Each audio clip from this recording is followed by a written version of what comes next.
Спестовните застраховки си остават един доста предпочитан и в нашия вариант. Тяхната основна сила е в това да осигурят нужните финансови средства за лечение, когато дадено лице е пострадало или се намира в невъзможност да е трудово активно и да изкарва парични средства.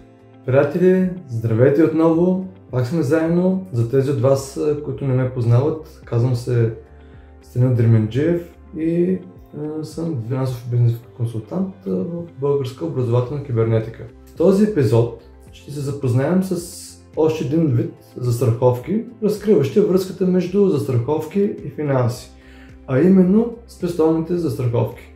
Може да ги срещнете още под наименованието смесени застраховки. Какво представляват тези застраховки?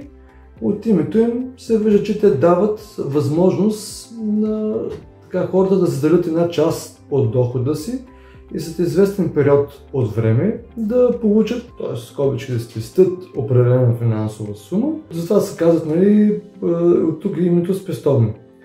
Те се разглеждат като алтернатива на депозитите в банките, като разликата между тях е, че спестовните застраховки при избор предоставят и известна здравна защита, за разлика от депозитите.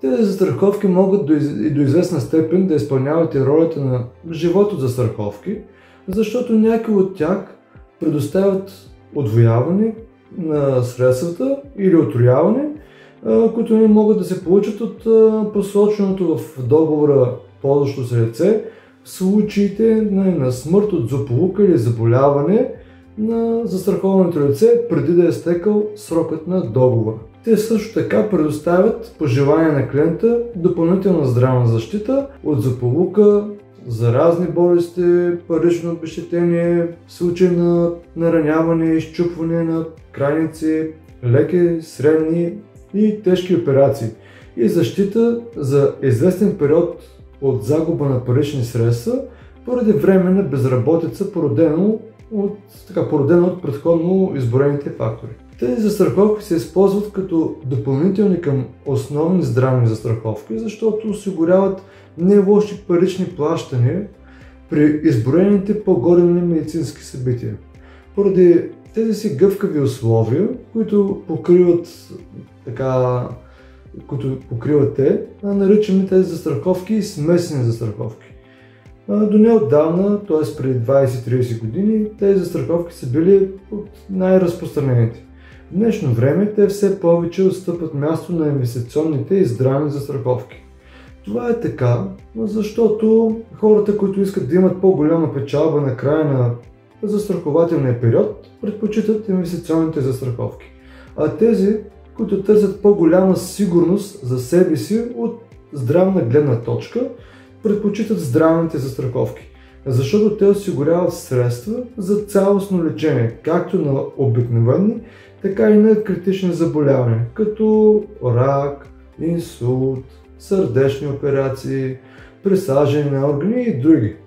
Докато спестовните застраховки не осигуряват такъв голям финансов лимит за тази категория болести. Основни разлики между спестовните и инвестиционните застраховки, които разгледахме предния път, това са, че при инвестиционните застраховки застрахованото лице само носи финансовия риск за своята инвестиция, както и да избере степента на риск. Тук ще речем по-ниско рискове, балансиране, високо рискове фондове в световната икономика. При спестовните застраховки този избор го нямаме, но пък и нямаме риска застрахованото лице да носи риск за своите финанси. Той се поема от застрахователната компания. Разликата е, че когато риска е по-голям, както е при инвестиционните застраховки, то и печалбата е по-голяма, а при спестовните, където риска се поема от застрахователя, печалбата е по-ниска. Друга голяма разлика е, че при спестовните застраховки обикновено на края на периода, дори и да няма някакво настъпило застрахователно събитие, то сумата, която ще се получи, ще е малко по-малко от внесената сума през периода. Това е така, защото застрахователят е носил риск по време на периода на договора, ако се случи нещо с застрахованото лице, да плати съответното обезщетение. Спестовните застраховки си остават един доста предпочитан и в нашия дневен вариант. Тяхната основна сила е в това да осигурят нужните финансови средства за лечение, когато даденото лице е пострадало или се намира в невъзможност да е трудово активно и да изкарва парични средства. И при тях имаме, както и при инвестиционните застраховки, възможност за данъчно облекчение до 10% и също заделените средства по тях са несеквестируеми, т.е. те не могат да се запорират. Това е така по-общо казано за спестовните застраховки. Естествено, при желание от ваша страна можем да обсъдим в индивидуален разговор по телефона, ако някой не се интересува този вид застраховки. Телефонът ми е, както знаете, 0884 09 29 84 и аз искрено ви благодаря за вниманието, а в следващия епизод ще ви представя и други важни от финансово естество застраховки, застрахователни продукти, чрез които по-добре може да планирате вашите лични финанси. Още веднъж благодаря ви за вниманието и се помоля за подкрепа, като натиснете палчето отдолу под това видео. В следващите епизоди ще се запознаем с другите застраховки от финансова гледна точка.